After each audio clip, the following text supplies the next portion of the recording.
This means the PCR lab, right? Yeah. And I think it's been friendship at difficult moments. This lab has been established in a very, very critical time. When this lab has been established, Iraq at that time had only one working lab fighting COVID, trying to detect more COVID cases. The Chinese team, they were very supportive and helpful.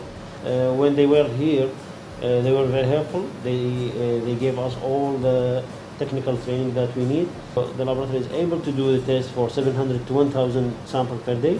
I think the highest number that we've got in this laboratory is about 1,100 samples in one day.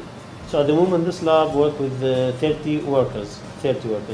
All of the workers are divided into 3 shifts: morning, afternoon, and the evening one. One of the most important features of this lab is that the laboratory is able to receive samples all over the day and across all days of the week. This lab played a very critical role in helping MOH and helping the MOH efforts to fight against COVID-19. Since that time, our laboratory has tested about 28,000 tests. Unfortunately, in the last 2 or 3 months, 7 of my staff has been infected with COVID-19. Fortunately, all of them has been back to work at the moment.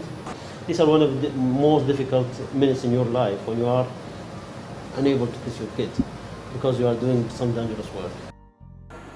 There will be a new pandemic. This is the minus 80 degree freezer in which we are saving all positive cases in our laboratory. And we can consider this as a national treasure because we are keeping the positive cases, all these positive cases, both sample and RNA, extracted RNA. It's ready for future research, it's ready for future testing. Once there is a new vaccine, once there is a new testing pathway, if there is a new testing strategy, this can be used for further testing.